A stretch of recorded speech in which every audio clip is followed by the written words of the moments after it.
Okay, welcome everybody. My name is Julian from Elite Prep, and I'm happy to welcome you to our September webinar on how to tackle the UC Personal Insight questions. And I'm very happy to introduce Ms. Shani Ng, who's going to give the presentation tonight. Hi, everybody. Thanks for coming. Um, Julian already said the title, but yeah, we're going to be talking about how to tackle the UC Personal Insight questions, and it will be a guide for students and parents. Thank you guys for being here. Let's get started. I guess we can start by me introducing myself. My name is Shani. Like Julian said, I work at Elite Headquarters. I've also worked at the branch. I've worked in college consulting for, I think, 15 years now. And essay consulting is something that I've done since the beginning of starting college consulting. So I've been doing this a bit. And since we're talking about UCs tonight, I did also attend a UC for undergrad. I went to Berkeley, and actually also Julian went to Berkeley as well. So, it's changed a bit, the process, since I applied, but tonight we will be talking about UC Personal Insight questions. Okay, that's enough about me. Let's just get started. So here is the agenda for tonight. I'm going to start by talking about the role of the PIQs in UC admissions, just generally. A lot of this is going to be a review for you guys, I think, especially if you've had students apply before, like children, or, everybody knows what the process is like now. But hopefully there will be some new information that's useful for you. We're also going to do a deep dive into each of the 8 prompts. Some of it, again, will be review, but hopefully some useful information.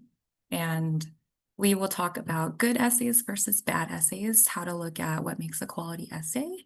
And we're going to talk about some specific tips for students and parents. And we'll end the session with about a 15-20 minute Q&A. So like Julian said, if you have questions, drop them in the Q&A and I will get to them at the end. Okay. They might also be answered throughout the presentation. So, like I might answer it later on. Okay. So let's start with what are personal insight questions. They are part of the first year application to the UC, the University of California system. And it's part of the qualitative section, meaning it's the essays and the activities and awards and also special circumstances. These are considered alongside the quantitative aspects of the application, which are GPA test scores, well, not test scores anymore, but GPA and class rigor, which we'll look at in the next slide. But there are 4 personal insight questions, which are basically just 4 essay prompts. There are actually 8 prompts, but you're supposed to choose 4. And each of those essays is 350 words maximum. You can choose any 4 of the 8 prompts. It doesn't matter which ones you choose. There's no right combination. And it is a part of the UC's holistic review process, which just means that they consider qualitative and quantitative aspects of the information that students submit, according to the 13 factors that they list on the website. There are 9 UC campuses and all of them use the PIQs. It's all the same application. There are some differences when you're applying to certain UCs like UC San Diego, but they will all be using the PIQs, so you want to write them once. And the UCs do read a lot of essays every single year because I think this is information from 2024. They got 250,000 applications last year. That's including first year and transfers. I think first year applications, it was about 207,000 applications. So multiply that by 4. That's a lot of essays that they're reading. And they've also been doing these specific prompts since 2016. So it's been 9 years. We just have to assume that because they haven't changed it and yeah, it's been the same prompts for 9 years that this is something they consider effective in the process. All right. So how do the UCs actually consider PIQs overall? Most of the UC application is going to be quantitative. That depends by university, but it's like 60 to 70%. It's not fixed, but that's about how much you should estimate. Goes to academic profile. That includes your GPA. You have to have a 3.0 to apply to the UC system, and A through G course completion, course rigor beyond A through G, grade trends, meaning upward, downward, that kind of stuff. AP scores, it's not confirmed by the universities how they use them, but they are useful with confirming a student's knowledge of a subject generally, and also useful for bypassing certain prereqs at universities. And they also consider a student's regional and school context, meaning how well resourced the school is, school ranking, things like that, as their overall academic consideration. But the PIQs are kind of more towards personal and qualitative. So that's going to be about 30 to 40% of the application weight. Again, it's not fixed. And since they're doing holistic review, they consider things all together. But that's just a general way to think about it, alongside their activities and awards, and also special circumstances that they might mention in the additional comments, things about their personal situation or academic pathways. Okay. I just wanted to personally point out what UCs can and can't accomplish as, in the application review. I think useful or PIQs are most useful for providing information outside of numbers. So again, highlighting qualitative aspects about a student that isn't really going to be reflected in their grades, scores, course rigor. It's also really useful for contextualizing strengths and weaknesses. So if a student has things they need to explain in their application that doesn't look great, they can do that through the essays. Or if they want to highlight achievements and strengths, they can do that in the essays. It's also useful for connecting parts of the application that might not make sense to a reader at first glance. Like, why are they pursuing this major when most of their classes are targeted towards this major? It can help with connecting those kinds of things. But UC PIQs can't really make up for if a student has low grades, a GPA that's not great. It can't really make up for if a student doesn't really have any extracurriculars or leadership. And it's usually not the primary reason that a student is admitted. There's no way, right? So I think that can kind of put your mind a little bit at ease, at least for students. Your essays are not going to be the reason that you're rejected or accepted, I don't think. But it can help when they're just, considering you against another student or amongst the pool of applicants from your school, things like that. Okay. So we're going to move into talking about each of the UC prompts. Again, there's going to be some familiarity, but hopefully, as I go through it in detail, there will be useful examples for you, I think. Here's just like a quick run through of all of them since we all know them so well. First prompt is about leadership experience. Second prompt is about how a student expresses their creativity. Third prompt is about a student's greatest self-identified greatest talent or skill. The fourth prompt is about an educational opportunity or barrier. Fifth prompt is about a significant challenge that the student has faced and how it affects their academic achievement. And sixth prompt is about an academic subject that a student finds inspiring. The seventh prompt is how they've made their school or community a better place. And then the eighth prompt is what makes them stand out as a UC candidate outside of everything else they've already mentioned. And if they feel like the other prompts the other prompts aren't useful for answering a certain thing that they want to talk about. Just general tips. Students shouldn't write about the same thing in multiple essays. And as they're looking at the prompts, they don't have to overthink them. If the prompt doesn't apply to them, like they're like, oh, I just don't think I have any significant challenges or challenges that would register as significant, then that prompt just doesn't apply to them and they should find another one. Another thing that I do often when working with students is we write the essays first with some of the prompts in mind. And then as we look at the final product, one essay might apply better to a different prompt. So sometimes we switch them around. You can reevaluate which prompts suit which essays once the essays are actually written. Okay. So let's just go right into it. Prompt number one, leadership experience. Describe an example of your leadership experience in which you've positively influenced others, helped resolve disputes, or contributed to group efforts over time. What is it really asking? They're really asking, how do you define leadership? Because there's a lot of different forms of leadership. Have you in some way created positive change? Do you work well with others? And what's your work style with others? What's your leadership style?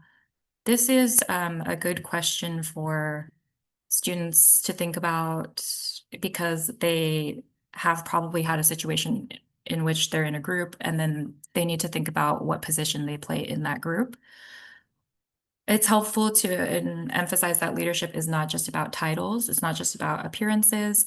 It's not about being the loudest person in the room or the most extroverted person. There's a lot of different forms of leadership. So when advising students through this prompt, we talk about what kinds of leadership there are, all different examples, and also what doesn't automatically make somebody a leader. What is it actually that makes somebody a leader? That being said, here's an example of, a good response or a good insight. Uh, so this person wrote, although the leader before me did not equip me with the tools that I needed, I learned that I'm resourceful and have good instincts. I built on those characteristics to recruit new vendors and hire other fast learners to fill the gaps in our team. So this student is demonstrating leadership experience by being able to be resourceful and being able to use their instincts about other people to recruit, to hire, and to basically pivot their team from a bad situation to a positive one. Even though the person before them didn't train them or equip them, they kind of learned to do it themselves. So that's a great quality in a leader. Moving on to prompt 2. Every person has a creative side, and it can be expressed in many ways: problem solving, original and innovative thinking, and artistically, to name a few. Describe how you express your creativity. So it's really common that students write about problem solving for this essay. How do they think outside the box and approach challenges differently than other people? It's also common that a student might actually have an artistic hobby and they might write about it for this essay. But I would say just because you have an artistic background or hobby doesn't mean that this essay is going to be easy to write, because they have to address the question of how does your artistry express your inner world? And just because a student has been in art lessons since they were little doesn't mean it's their most expressive medium. So, like, don't write this question off just because you don't have an artistic hobby. Like, problem solving can work. There's probably other things that could work for it. Students with unique hobbies or interests also write about this one a lot because, with hobbies or interests, they have the time and space to experiment, to improvise, and that's creative. I would say this prompt is less about mastery, like being good at something, and more about expression. What are they expressing about themselves? What are they bringing from the internal world out to the external? The next prompt, prompt 3, is more about mastery and being good at something. So I'll get there in a second. But it's also about what brings them joy, what makes them feel fulfilled. Creativity is often connected to that. So here is an example. In some ways, ceramics is not very artistic. In fact, it could be downright grimy and laborious, and I often want to discard a piece even if the result is not perfectly balanced or the glaze is uneven. Instead, ceramics emphasizes the process of becoming and taking shape. I've come to relish that process over idolizing the finished product, which is frozen in time and easily broken. Because if I don't like what I make, I can always start over. So what's creative about this is not the fact that it's ceramics, which is an artistic medium. It's the fact that the student likes that it's not about perfection. It's about growing and about like the process of making something. And that's what they enjoy about it, the process. So that's a good insight. Moving on to prompt 3, what would you say is your greatest talent or skill? How have you developed and demonstrated this talent over time? I think this one's pretty straightforward. There are different answers that I get. Some of them are concrete and some of them are abstract. Concrete talents or skills are just, concrete. Music, instruments, sports, those are really common to be used for this essay. But also students can write about things that are like based on personality traits, or just like less concrete skills, like conflict mediation, what is the word I'm thinking of? Emotional maturity or sensitivity to others. Like these things can be quantified by giving examples too. So it could work for this. Students should think about what they're genuinely good at, whether that's an instrument or like a behavior that they have. They should think about how they've developed something over time, because the question literally asks how have they demonstrated this talent over time. It shouldn't be something that they just started. And they should think about the impact and output of what they do. How do they put their talents to use? In what way does this talent act as a personal showcase of who they are? This example, the student wrote about marching band. Every time I move in marching band, I'm engaging as both a cell and a nucleus. I'm one vessel in a sea of identical units, moving seamlessly according to a determined function. But I'm also the center of the system, juggling fine motor skills, musicality, physical coordination, and showmanship. It is my greatest skill because it uses all of my skills. That's a great answer. Okay, moving on to prompt 4.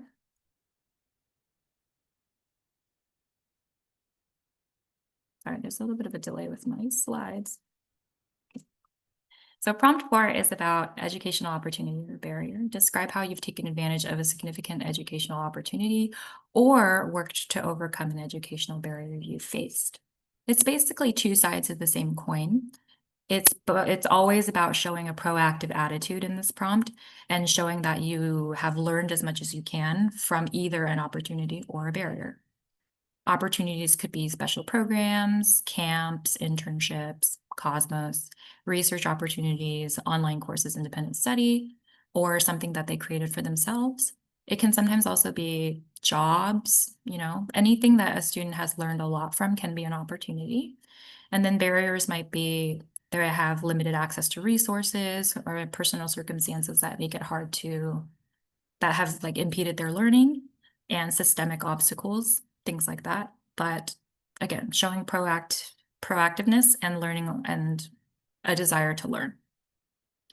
So here's a response for this question. I found I wasn't given much to do when the main staff was busy with calls or clients.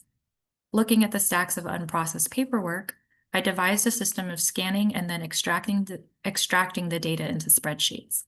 I didn't come away from the internship with a law degree, but it did lead me toward the field of informatics.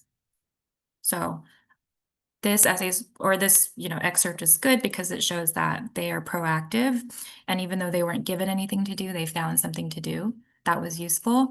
And through that process, they learned something about themselves, which is maybe they're interested in, office systems, informatics. Cool. So next one is a significant challenge. I think this one is a little tricky, so we'll discuss that. But the prompt is to describe the most significant challenge you've faced and the steps you've taken to overcome this challenge. How has this challenge affected your academic performance? So because they specifically ask how it's affected your academic performance, students have to talk about the adversity, recognizing adversity in their lives, but also how they've dealt with it. Mostly talking about how they've adapted or persisted in light of these adversities. They want to know, is the student resilient? How do they problem solve under pressure?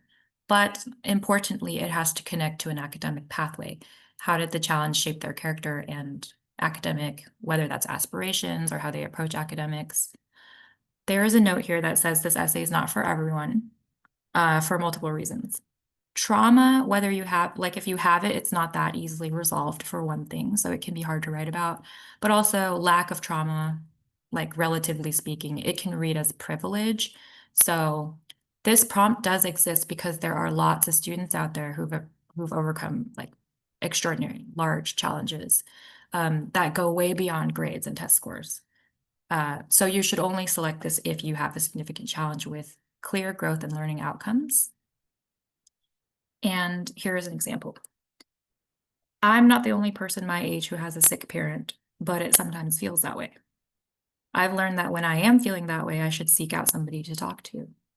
I also learned that while my grades and extracurriculars are not as important as the health of my family or myself, that caring and investing time into those things is part of caring for myself.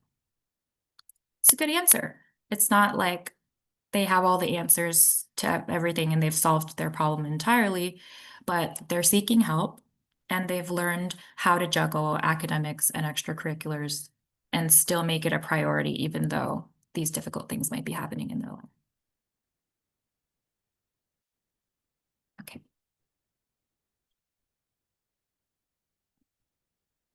Prompt 6 is an academic subject that inspires you. Describe how you have furthered this interest inside and or outside of the classroom. Inside of the classroom usually means classes, school, research projects, academic competitions, usually institutional stuff. And then beyond the classroom might be if they've done independent research on it, if they've done extracurriculars, started clubs, if they've done things with real world applications like internships or research. I already mentioned research. Or if they're finding ways to connect interdisciplinary subjects to that subject. They're connecting their love of music with their love of, I don't know, mathematics, or physics. What is this prompt really asking? It's asking what excites you intellectually? How do you pursue learning independently? So outside of school and grades, like what are you interested in learning about? How might you contribute to a campus community? What is your potential major or career direction? Not every student writes about this because a lot of students think of it as a question about major and why do you want to pursue a specific major and they might not know that yet, and that's fine. But students who do have something that they're intellectually really interested in should write about this essay. It's good because it's an academic essay and they're applying for an academic institution. So, they don't have to stretch the material to make it academic, but it's also difficult because they really have to prove that they pursued knowledge of this subject. For those students who naturally do that and have a lot of intellectual curiosity, this essay is generally very easy. For those that are kind of in the middle, they're like, I'm very passionate about this subject that I've taken, but I haven't done that many activities. This can be a little bit more of a challenge. So they'll have to kind of give more material to things outside of the classroom or inside of the classroom. And so there are prompts or there are topics for this essay that just tend to be more common because students choose things like biology, business, um, economics, what else? Computer science, like those are really common things that students want to major in. But it does make this essay a little bit hard to make it unique in those cases because they kind of want to usually do it for the same reasons. But, I always encourage students to think about other academic subjects outside of school subjects. Doesn't have to be math. Maybe you're interested in film. Maybe you're interested in art history. Maybe you're interested in music theory. Maybe you're interested in philosophy. Those things could still have applications to what you want to major in, but they don't have to be what you're major in. Here is an example snippet of something a student said. While I enjoy programming, it doesn't inspire me the way that cybersecurity does. Cybersecurity adds a component of civic service to combat the ongoing weaponization of technology. So this student was writing about why they're skilled in computer science, but the field that actually inspires them and that they want to go into as a career is cybersecurity. The question asks what inspires you, right? So not only do you have to like the subject, you have to find it inspiring. This student's inspired by the way cybersecurity is, it's contributing to society by combating weaponization of technology. I think that's a great answer.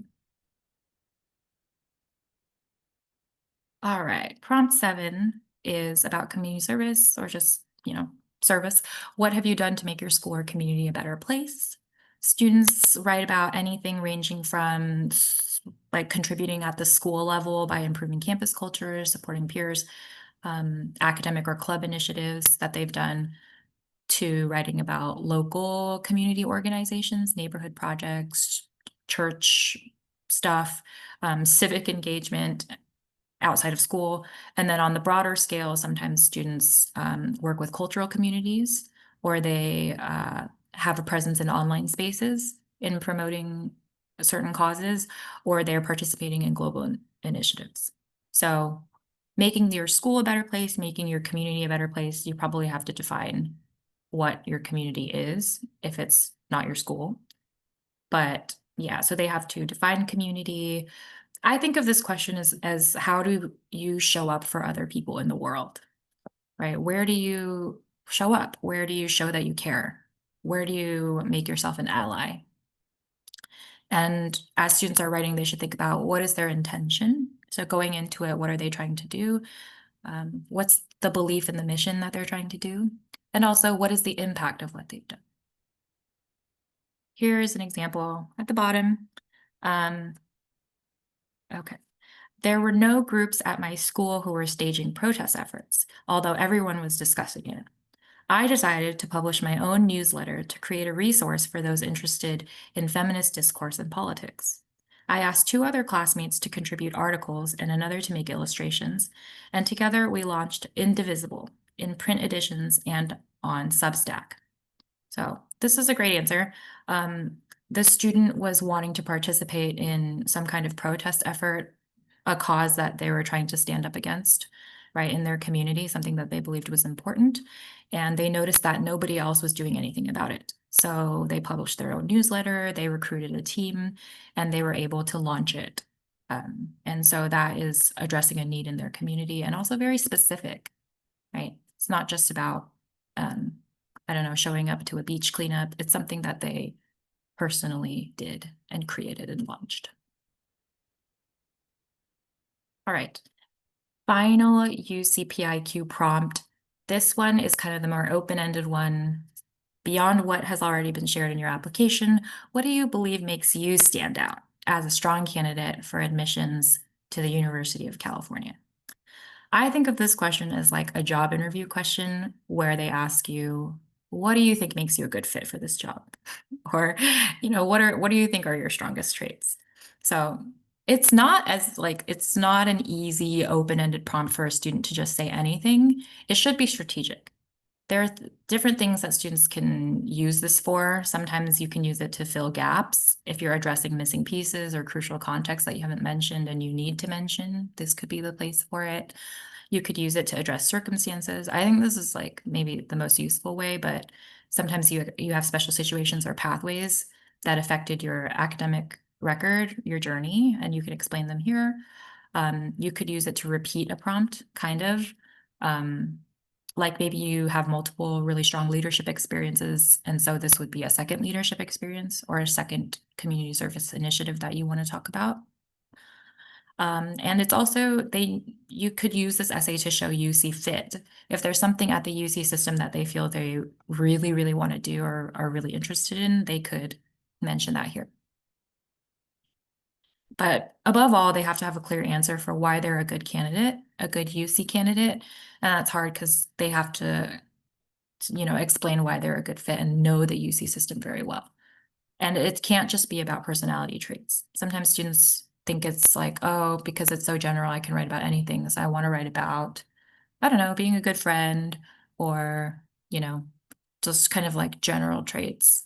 But that's usually not a good answer for this prompt. It should be strategic. Here is a good answer. In 11th grade, I transitioned from public school to homeschooling. Once I was able to customize the pace of my curriculum, I finished multiple core classes early and was able to take on 4 community college classes, which matched my preferred style of learning. I now plan to graduate with most of my prerequisites completed, which will leave time for internships and study abroad through the UC's experiential programs. It's a good answer just because it's concrete, right? They're talking about something that happened to them, a big change in their schooling, but it also emphasizes that this change was good for them. It helped them accelerate their coursework and complete most of their like general prerequisites for college, and then what they want to do with the rest of their time, what they want to focus on for their college experience. All right. So the next aspect of this presentation is going to mostly focus on like my personal experience of what I think makes good essays. I want to clarify that not everything is 100% effective. There's no formula for getting into the UCs.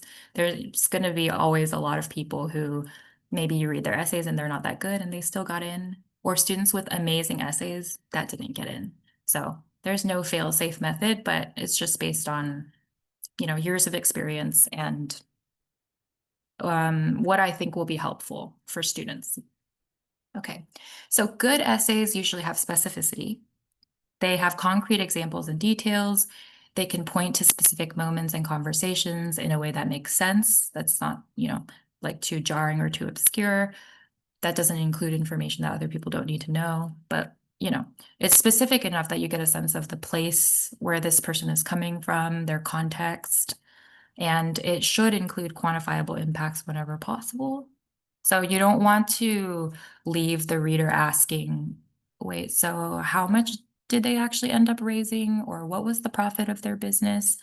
Or wait, who is this person? You shouldn't raise questions. This should be specific enough that it places you in a specific story and also answers all your questions. Most UC essays will have growth. The essay cannot just be like point A to point A. It should go from point A to point B, right? And usually with growth, that means an essay is going to have conflict. So when I'm reading through essays with students, a lot of time I ask them, this essay doesn't really go anywhere because there's no conflict. And without conflict, there's no change, there's no evolution. So that's good to keep in mind. Thinking about their life in terms of inflection points is also useful. Like, what was a key inflection point? What changed? And then what were you like before and what were you like after? Those are good things to point out. When it comes to insights, students should highlight internal values, things that they believe for themselves, but also external values. How do they want to live? They should have honest reflections that reflect a person of 17 years. Where would I be at 17? Like, what would I be thinking about? What would I be reflecting on? And they should show a connection and engagement with the world. This I want to emphasize more than anything else. Like, a student is being accepted to an academic institution to prepare them for their entrance into the world as a citizen. So if the essay is not talking about how they want to engage with the world, then it's not going to be that useful. Insights can also be about applications of their learning. How do they want to take what they've learned and use it in the future? Connection to UC, we've talked about this before.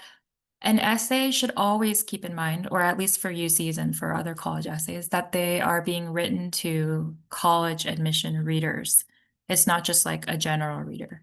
So, they should keep that in mind. How have their experiences prepared them for college? What are they going to contribute on campus? What is their alignment with the school's mission statement and values? This is something that readers will be thinking about, not just, is this a good essay, but is this student going to be a good fit for us? Clarity. I think clarity is more important than style, personally. You don't want to make them guess, like I said. They give your application maybe like 6 or 7 minutes, not more than 10 minutes. So if they're trying to figure things out, it's just, you want to make it as easy for them as possible.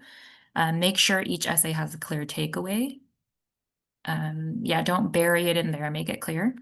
And make sure to sound like yourself. Perspective. Why does this matter? If you're reading an essay and the question comes to mind, why does this matter? Or why are you telling me this? That's not a good sign. It means the essay has no sense of targeted audience and direction. So make sure that these questions are answered. And like I said before, it helps to think of it as a job interview. You're telling a story, but why would you be telling that to your job interviewer? There's a specific purpose for that. It should go somewhere. All right. Moving on to what makes an essay bad. I mean, I think we've all read essays that aren't great, but generally it comes down to if they're very generic, if they could apply to anybody, like I could just move this essay to another student's profile and it wouldn't, change anything. If it's a little bit cliched, the language and the themes are cliched. If the insights are very surface level, such as I like helping people, this can be a tricky one because, yeah, it's important to like helping people. But when it comes to universal truths, such as most people like helping people, most people want a sense of community and security, like you kind of have to go beyond that. Otherwise, it's not that insightful. Um, Poorly written essays might just list activities and like details that can already be in the activity section without any new insights or context. Red flag essays could be if they're writing about controversial political stuff. The UCs are liberal, so just want to keep that in mind. Inappropriate personal information, like TMI, sometimes we don't need to know certain things. Illegal activities, poor judgment, don't mention partying or drinking. It's not appropriate in these essays. Writing about something you're uninformed about. Yeah. If they write something and they clearly don't know anything about it, that's always like not good. Um, if their essay kind of stays the same throughout, it starts the same and it ends in the same place. There's no progression, so it doesn't show any character. And if they're blaming others, if they don't have a sense of accountability, also not great. In terms of style, an essay that is inefficient is going to have an unclear message. Like I said before, I've read the whole thing and I don't understand what I'm supposed to take away from it. Or there's just too much fluff. There is such a thing, you know. These are creative essays. We do encourage a little bit of description and narrative, but sometimes it's just cut to the point. There's too much of it. We don't need to know all this. And then an essay can also be bad if it is overly edited. So if it doesn't sound like a student, usually it's because they had an older helper or a parent. If it doesn't sound like a person, they were usually using AI. If the conclusions or the resolutions are too easy, so I've read through it and I'm like, whoa, so we got from here all the way to here in the span of one volunteering experience. I don't know. I think, that might be a little too, it's not as believable, I guess.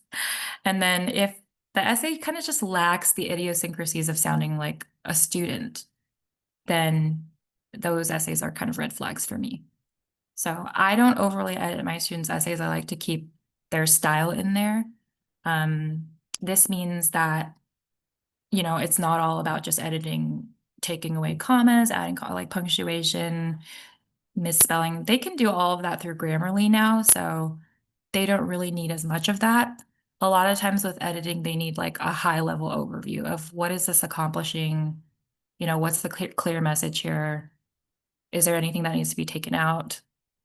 Things like that. All right. So for parents, here's like a quick guide to the ways that you can help them the most, in my opinion. I think parents are really useful to students for helping them remember things. So coming up with topics, sometimes students just don't remember, but since you're the one who's driving them around, dropping them off, paying for their lessons and things like that, you probably remember some things more than they do. You might be able to provide an outside perspective on how they've grown. You can look at them and say, whoa, no, that really like changed you. Um, they, you can help your student by helping them manage their deadlines, making sure they have time to write, keeping them on track with the writing, facilitating like output, and being encouraging as they revise. Some practical assistance you can do, I would say parents, you can like proofread if you want to for basic errors, missing links, be like, oh, aren't you missing something here? This doesn't really make sense. You can ask clarifying questions such as, oh, I don't really understand what you were saying here.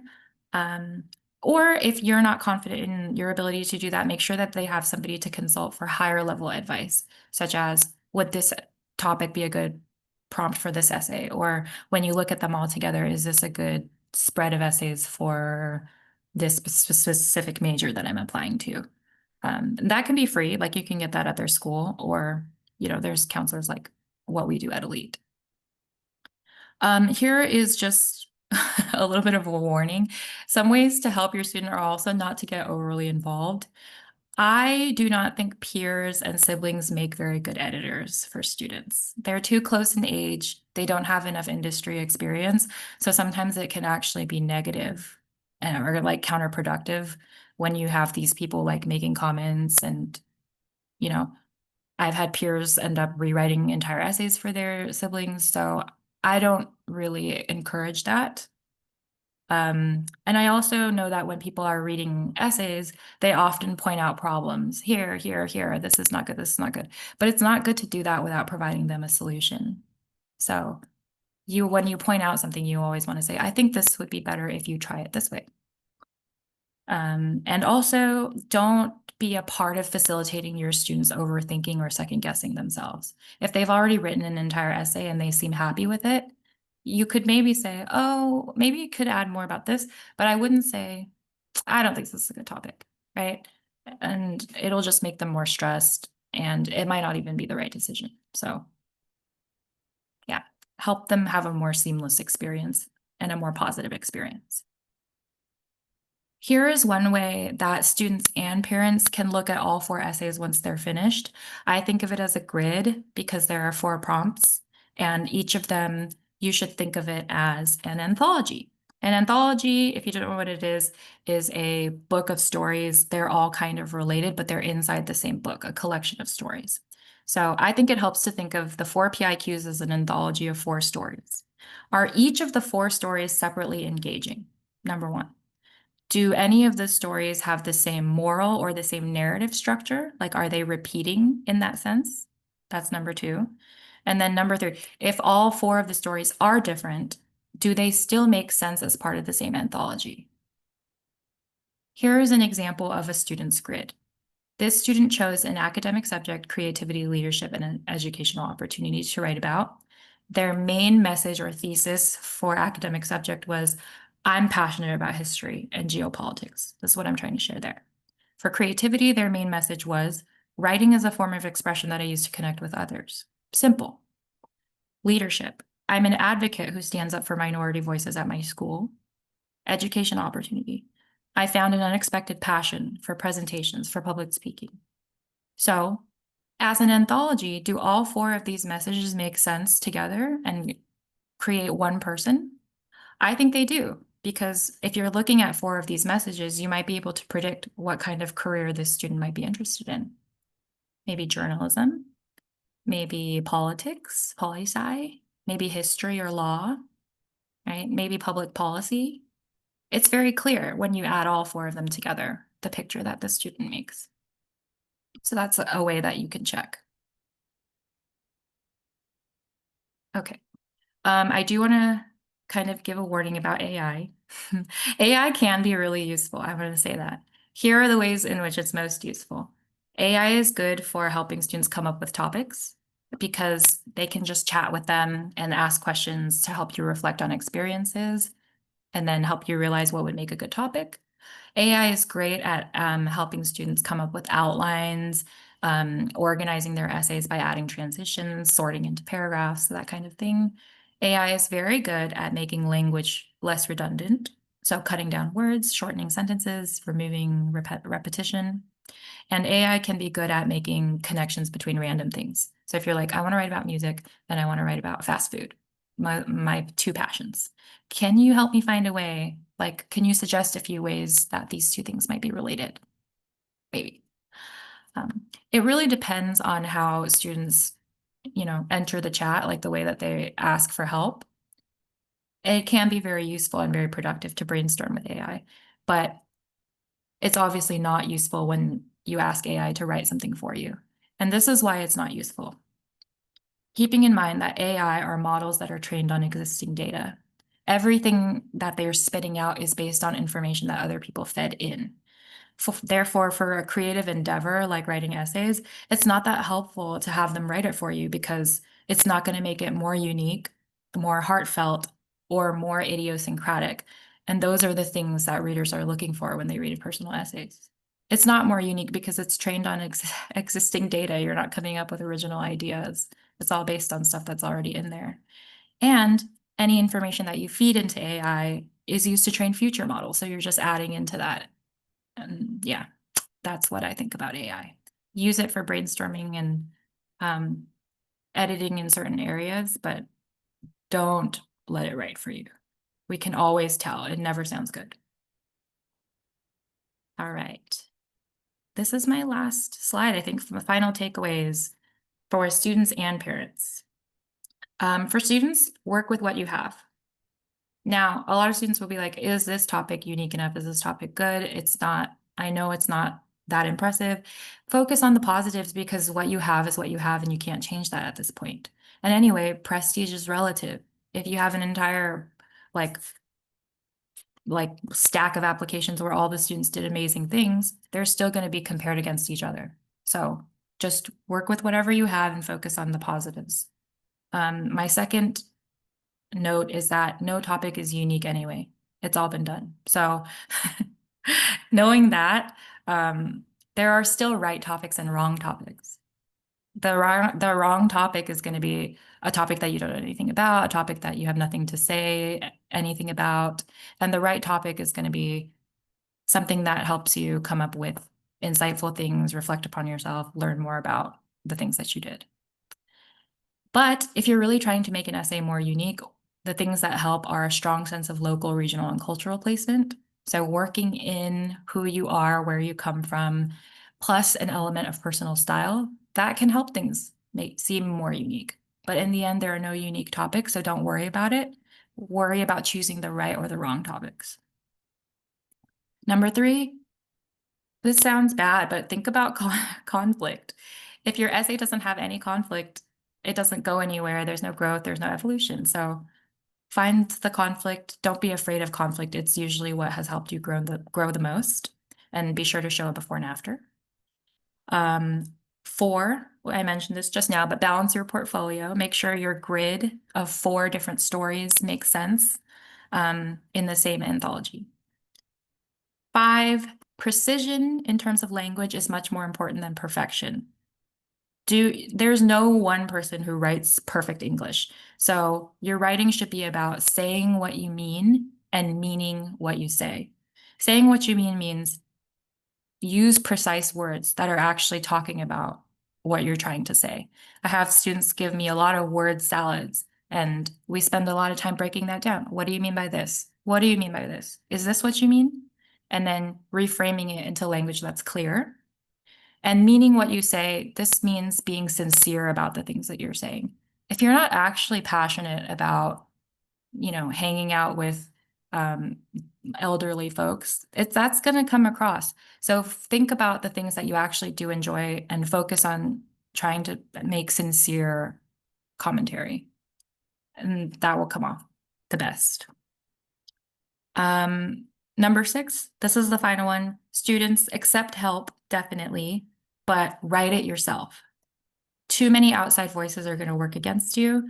What you want to do is assess your work at a high level.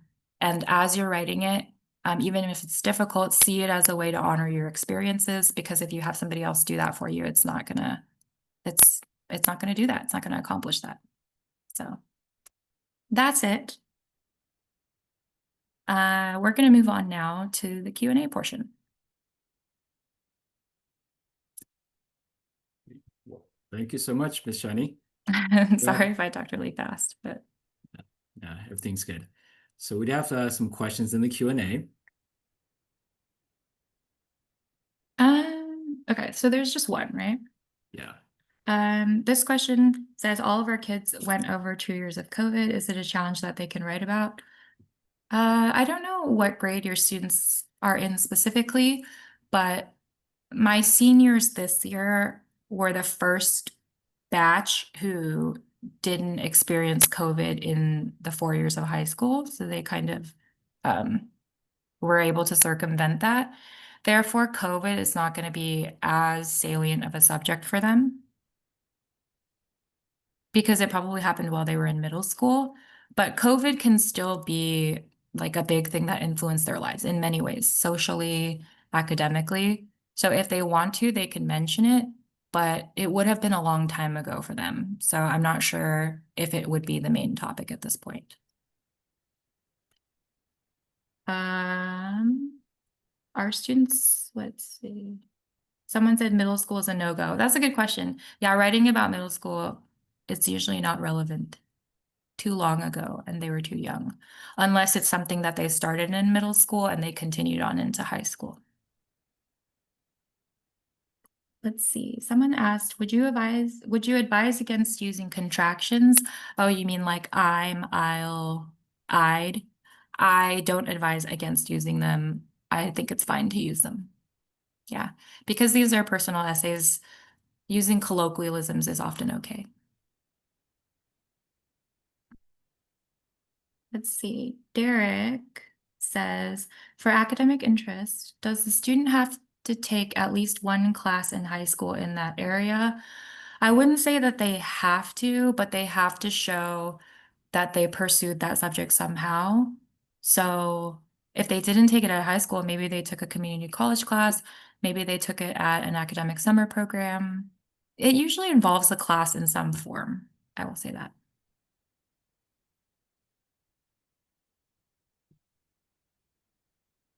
Do we have any other questions? Well, here we go.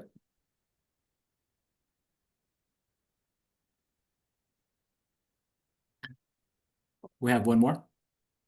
Oh, do we? Oh, okay. Angie says, can you expand on the caveat on the trauma in middle school? Um, Trauma in middle school or just like trauma in general? Middle school, well, trauma can happen at any time. So if they're writing about trauma specifically for prompt 5, it doesn't matter when it happened, right? Because it could have happened in middle school, elementary school. That doesn't really matter. But caveats on trauma are it has to strike a balance between not overly resolved, right? It would be strange for a 17-year-old to have resolved all of their trauma at that age, but also not be negative. It has to have some kind of positive outlook and it still has to have bearing on their academics. So it's kind of like if you're at a job interview and someone's asking you about trauma, why would you bring that trauma up in a job interview? Maybe I would say something like, oh, I've struggled with I don't know, like ADHD, neurodivergence. I'd bring that up in a job interview, maybe to say it's something that I've worked on personally, and it's actually like helped me a lot. I think it's what's the word? It's actually added to my like organizational ability. I'm super detail oriented. I get all my work done. You could say it like that, but it might also be I have a passion for helping other folks who are neurodivergent in the workplace. And so I think it's a strength of mine, not a weakness. Like that's how you would kind of address a trauma. Well, I guess continuing on with that, if there was a traumatic experience, depression, suicide, that's more common than somebody might think. And that is just a case by case basis. So, where are we going with the depression story? Like, whose suicide are we talking about? Mm, it can be rough, but oftentimes students can't avoid it because it's played such a big role in their lives. If they're able to talk about it in a way that emphasizes their resilience and their hopes for the future, then it might be okay. But, case by case basis. Does the essay need to have a punchline? Does that mean like a humorous punchline or like a witty punchline? It can. Um, it doesn't need to have one for all 4, but sometimes that helps. If more important than a punchline is it should have a clear takeaway, a clear message. Someone asked, oh, should I go in order? Okay. Is injury and struggle with recovery a good one for a challenge topic? That's probably the most common one I get, unless it's something to do with the parent. I get a lot of essays about students recovering from injuries and struggling with some kind of medical recovery. So I would say that's actually more common. And you could definitely write about that, but try to find an angle on that. That's not just like, I had to go to PT and it challenged me and then I got better, right? You should have more of a unique angle than that. Says cancer shaped my journey and ambitions as to what I want to do in the future. That said, I don't wish for somebody to judge me solely based off of the fact that I am a cancer survivor. How can I balance presenting myself as somebody who's shaped by my experiences through that while also showing that it's not my only defining trait? There are certain things in your life that are unavoidable because they take up so much space.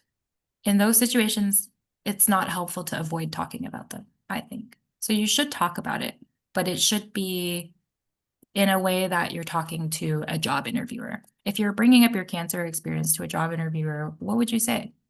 They would ask you like, why are you telling me this? Right? And then you can justify your answer by saying, because it's made me a really strong person. It's given me like a great view on life. Like I'm fearless. I kind of just go after what I want to do. And I really want to personally make strides in cancer research. That's why I'm applying to, the UCs. Focus on that, but don't avoid it. Somebody asked, Research opportunities, is this a good fit for academic question, even if it's not an area they're applying into? This depends because prompt 6 is about an academic subject that inspires them. So if it inspires them and it's made a huge like impact on them as a person intellectually, then they can write about it. But okay, I'm missing the prompt. Sorry, I think I missed the last one. Are they a good fit for the academic question? Yeah, because students have it's not like they have that many educational opportunities that have taught them so many different things. If they've done research, there's probably something that they learned about it that can, if not apply for academic question, apply for the educational opportunity question. Sorry. Okay. So somebody asked, could you elaborate on the essays being specific to the UC system and what characteristics the UCs have that set them apart? This is a good question because the UC essays are really different from the Common App essays. UC essays, I'd advise you to answer the prompt, be straightforward.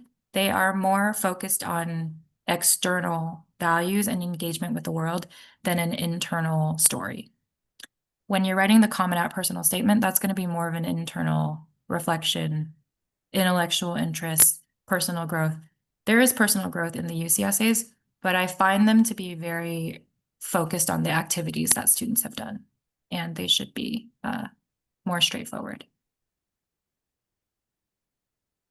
Thanks for the webinar. Question regarding trends. Students scored all A's but has a B in the very last quarter.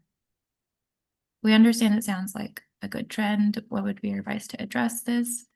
You can address it in the additional comments section for academics. But if there's no real reason for it, then there's no real reason for it, right? And it happens. Yeah, it happens. Yeah. Also, just chime in that you don't need straight A's to get into the UCs, including UC Berkeley and UCLA.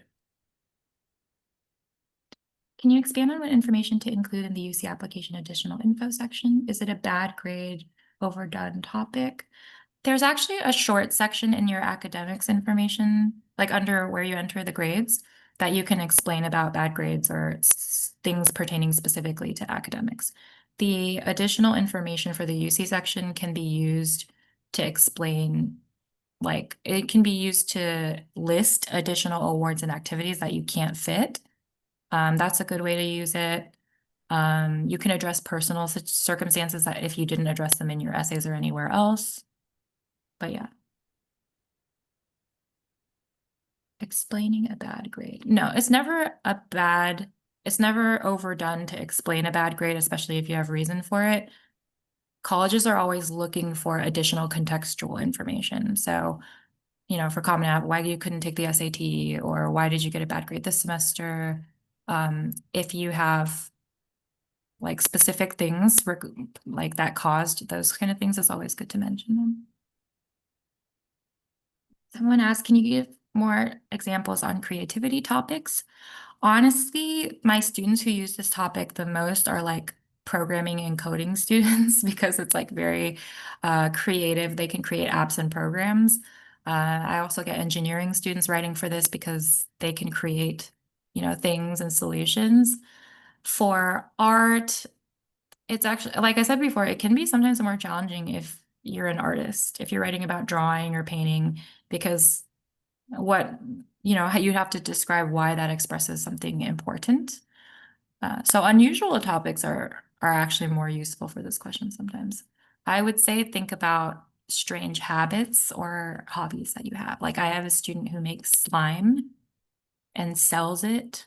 There's a lot of students who might have creative businesses, and that could go with creativity. They like to experiment with how to make money. What other things? I have a lot of crafty students who sell things and have their own business. Yeah, things like that. Can we assume that the essay readers are relatively liberal, more open to a variety of topics?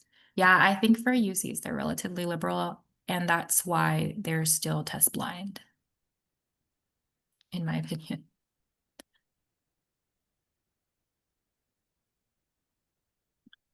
Someone asked, what's considered a bad grade to write a comment about? what grade is not necessary to explain.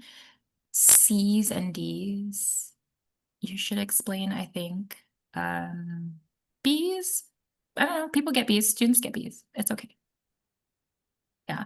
What's more concerning would be if they had all A's sophomore year and then suddenly they're getting all B's, or if the first semester they got all A's and then the second semester they got all B's. Downward trends are usually something that might be considered a red flag. Should students list LE, SAT, study prep under additional education? No. And it's not necessary for UCs because they don't take SAT scores, but usually I recommend not.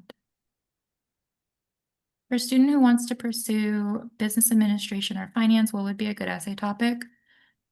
That's a really good question because a lot of students want to pursue business and finance. I have like at least 5 to 10, just counting off my fingers this year. And the thing is, they're interested in it because of the merits of that subject, but they don't have that much experience in it. They're only 17. So that can be hard to write about because they just haven't done that much or have that much experience in it. So I would say if they want to write about an academic subject, they either need to have a lot of knowledge about finance and business, or they'd have to focus on something else.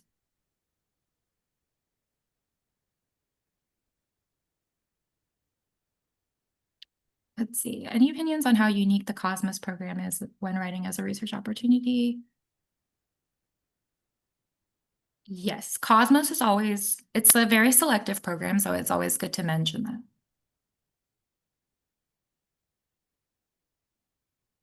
It doesn't mean you're going to get into the school that you did Cosmos at though, but it's selective, so it's good to talk about that. Should a student interested in the humanities or without a clear major in mind avoid applying to the UCs? No, definitely not. I majored in humanities, so, and I had a great time. A lot of the UCs have really, really strong humanities programs. And there's actually, if you're majoring in the humanities, there's so much opportunity for you to explore other fields, and they will definitely find their major. Most students are at the UCs, you don't declare your major until junior year anyway. The first 2 years are mostly taking your breadth requirements and just like taking classes in order to graduate. And so they don't declare until junior year anyway. And by that time, they should know more what they might be interested in majoring in. My school is run on trimesters. Do they look at my first trimester grades? They do for sophomore and junior. Oh, are you talking about senior year? I don't think they look at the grades unless they have that arrangement with your school and the grades are out already. But because they don't consider first semester senior grades for most schools, I don't think they will. So my daughter had all A's until the second semester of 11th grade, when she got 2 B's. She had some challenges, but her GPA is still good. If she had some challenges, then she could explain those challenges. Yeah.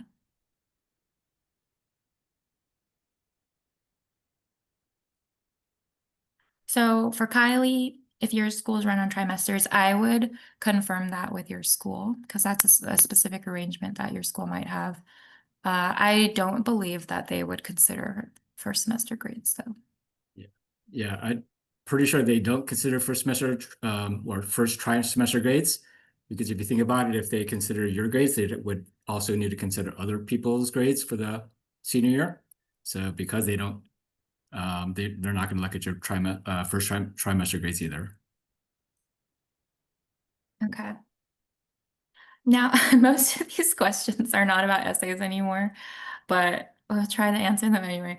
If applying with a second choice major, can it be in a different school like EECS as first choice and physics as second choice? Yeah, that's probably what I would do because if you want to apply engineering, usually it should be your first choice. Uh, and physics makes sense as a second choice major. Will the UCs take ranking into account if my student doesn't take the weight of each class? If my school doesn't take the weight of each class into account, will they re-rank based off of difficulty of the classes?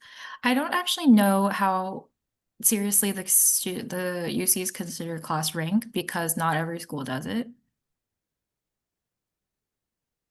Yeah, I think it's just like it's an added data point, but they don't consider it seriously because so many schools don't do school rank. I've been told that it's a bad idea to talk about personal romantic relationship problems, but what if that is what explains a drop off in grades? Well, it would be bad to talk about it because it's likely that in college you're going to get into some personal romantic relationship problems, and they wouldn't want to see that that would cause a drop off in grades for colleges. Colleges are really big on matriculation. They want their students to enter and get out in 4 years or less. So if it's a risk to that, then they usually don't like that. Will she get A's again this semester? If she will get A's again this semester, should she avoid ED, EA? That's a different strategic question because ED and EA is based on like the selectivity of the school, whether or not you think she's going to get in, or like it's a yield thing, and if it's binding, that increases the rate. And so all of the students applying ED for a binding school are not going to have first semester grades yet. So I think that's kind of a complicated question. But it just really depends on if she wants to maximize her percentage of getting in to that school.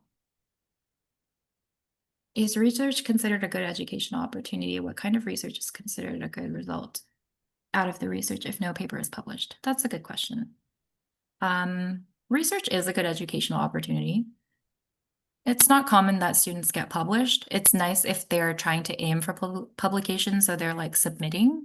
They can always say they're in the process of submitting, but if they are not at that level yet, then it's more important to talk about what they learned at the research and whether they were able to locate any future research interests out of that experience.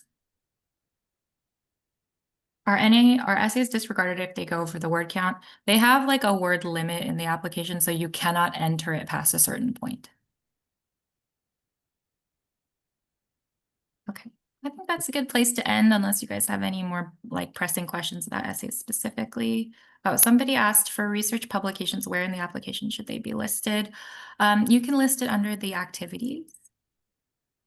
And if you don't have space or you want to actually give your research abstract or summary, you can put that in the additional comments. Someone asked more examples for talents. Anything can be a talent. Like that's pretty open-ended. I'd say if you have a long time, it's like consider your longest term extracurricular activities. That's usually the go-to. And then if you don't have those, consider your strongest interpersonal traits. Is there a minimum word count one should have? Most of my students maximize the 350, but I've also seen students have shorter essays and that not be a problem. So I would say 250 to 350.